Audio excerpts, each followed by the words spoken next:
Hello everyone. आज इस video में मैं क्रोटो सीरीज का 1.2 क्वेश्चन डिस्कस करने वाला हूँ। पता है ये क्वेश्चन जो है ना वो one of the most favourable questions में से एक है और काफ़ी ट्रेंडिंग क्वेश्चन है। मतलब अगर आपने काइनेमेटिक्स 1D में न्यूमेरिकल्स को सॉल्व किया ना तो डेफिनेटली इस प्रोफाइल का क्वेश्चन यार आप लोगों ने देखा ही होगा। फेवरेट क्यों है ये बात तो आप लोगों को थोड़ी देर में समझ आ जाएगी। फर्स्ट ऑफ ऑल मैं आपको यार ये क्वेश्चन एक्सप्लेन कर देता हूँ। आपके पास एक लोकोमोटिव है। लोकोमोटिव मतलब इंजन ऑफ द ट्रेन और उसका स्पीड आपको 54 किलोमीटर पर आवर दिया हुआ है। ड्राइवर ने ऑब्जर्व किया कि 400 मीटर के डिस्टेंस पे ना एक ट्रैफिक लाइट है। ट्रैफिक लाइट को देखते उसने ब्रेक्स को अप्लाई किया। ब्रेक्स की वजह से रिटार्डेशन प्रोड्यूस हुआ और उस रिटार्डेशन का जो वैल्यू है that is 0.3 meter per second square. अब आपसे क्वेश्चन में क्या पूछा गया है कि determine the position of a locomotive relative to the traffic light after 1 minute. ये इंपॉर्टेंट है। मतलब हमसे ये पूछा जा रहा है कि 1 मिनट के बाद जो ट्रैफिक लाइट है और लोकोमोटिव है उनके बीच का डिस्टेंस क्या होगा। तो चलिए इस क्वेश्चन को अप्रोच करते हैं। आपको ये बात तो समझ आ रही होगी कि यहाँ पे यार जो रिटार्डेशन है ना उसका मैग्नीट्यूड कांस्टेंट है। तो डेफिनेटली हम यहाँ पे इक्वेशंस ऑफ मोशन का यूज कर पाएंगे क्योंकि ये बात आप जानते हैं कि इक्वेशंस ऑफ मोशन तभी वैलिड होते हैं जब acceleration through out the journey क्या हो, कांस्टेंट। फर्स्ट ऑफ ऑल यहाँ पर जो हमें स्पीड दी हुई है ना वो किलोमीटर पर आवर में दी हुई है। तो एक काम करते हैं इसे मीटर पर सेकंड में कन्वर्ट कर लेते हैं क्योंकि सारे काम अपन लोग ऐसा यूनिट में करते हैं। तो v बराबर 54 इंटू 5/18 का मल्टीप्लाई किया तो यहाँ से जनाब ये वैल्यू आ जाती है 15 मीटर पर सेकेंड। मतलब t बराबर जीरो। t बराबर जीरो हमारे लिए वो इवेंट है जब ब्रेक अप्लाई किए गए। ठीक, उस समय जो स्पीड है वो है 15 मीटर पर सेकेंड।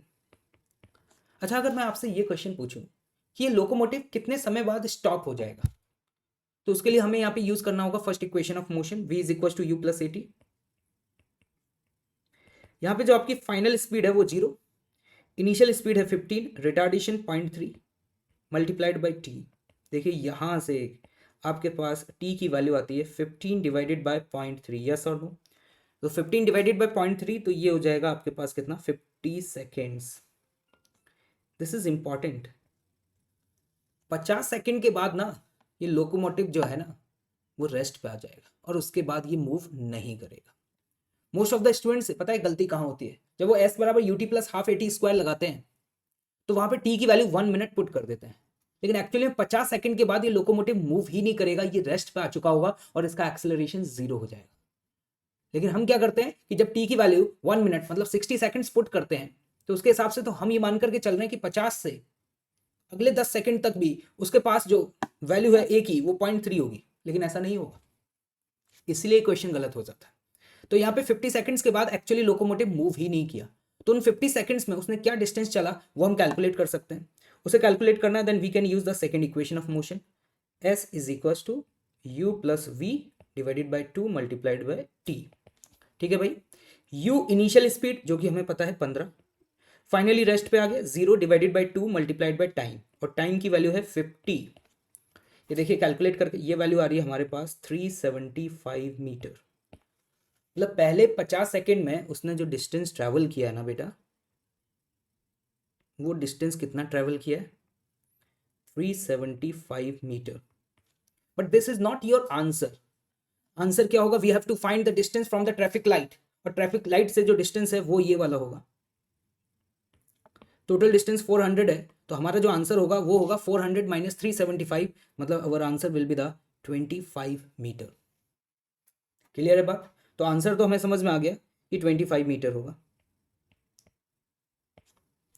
क्वेश्चन गलती कहाँ पे होती है, आई होप कि ये क्लियर हो गया होगा। एक्चुअली 50 सेकंड के बाद ये लोकोमोटिव मूव नहीं करेगा क्योंकि इसको रोकने के लिए, या हम कह सकते हैं यहाँ पे ब्रेक का जो मैकेनिज्म है ना उसमें हमने टॉर्क वाला मैकेनिज्म यूज करते हैं ना। मतलब एक बार रुकने के बाद पीछे थोड़ा ना जाएगा। अगर आप डायरेक्टली इक्वेशन ऑफ मोशन का यूज कर रहे होते वो भी सेकंड वाली, तो उसके हिसाब से तो क्या होता कि भाई आपने टी बराबर 0 पर वेलोसिटी दी 15 मीटर पर सेकेंड, टी बराबर 50 सेकेंड पर इसका स्पीड हो गया 0, और अगर अभी भी इसके पास 0.3 है रिटार्डेशन तो this will be the turning point. यहां से टर्न लेगा और पीछे मूव करने लगेगा। लेकिन ऐसा तो नहीं होगा क्योंकि यहाँ पर एक बार अगर ये स्टॉप हो गया और आपने अभी भी ब्रेक्स को प्रेस करके रखा हुआ है, तो ऐसा थोड़ी है भाई कि लोकोमोटिव बैकवर्ड डायरेक्शन में मूव करने लग जाएगा। लोकोमोटिव तो वहाँ पे क्या हो जाएगा, स्टॉप हो जाएगा। तो जब भी इस प्रोफाइल के क्वेश्चंस आते हैं जहाँ पे किसी टाइम इंटरवल में आपसे पोजीशन पूछी जाए, तो हमेशा फर्स्ट चेक पॉइंट ये होता है, प्लीज एक बार जरूर चेक करिए कहीं ऐसा तो नहीं है कि उस टाइम इंटरवल में पार्टिकल पहले ही रेस्ट पे आ गया हो। हाँ, अगर इस गिवन प्रॉब्लम में ये लोकोमोटिव की जगह एक पार्टिकल होता सपोज, और हमसे ये बोला जाता कि हम एक पार्टिकल पर बैकवर्ड डायरेक्शन में लगातार एक कांस्टेंट फोर्स लगा रहे हैं और जिसकी वजह से जो रिटार्डेशन है वो 0.3 आ रहा है, तो उस गिवन पार्टिकल के लिए कोई दिक्कत नहीं है, क्योंकि पार्टिकल पर लगातार पीछे की तरफ फोर्स लग रहा है। तो क्या होगा, पार्टिकल पहले तो रिटार्ड करेगा, इनिशियल 50 सेकंड्स में उसकी स्पीड डिक्रीज करेगी, और नेक्स्ट 10 सेकंड्स में मतलब यहां से t बराबर 60 सेकंड्स तक अगेन वो स्पीड अप करेगा। तो इस केस में अगर आप s निकालते हैं, s will be the displacement, तो आप वहां पे ut plus half at square लगा सकते हैं, that is 50 multiplied by 60 plus half, a की वैल्यू 0.3 मल्टीप्लाइड बाय 60 का square, that will give you the displacement. यहां से बी केयरफुल, ये आपको क्या देगा, डिस्प्लेसमेंट देगा, डिस्टेंस नहीं देगा।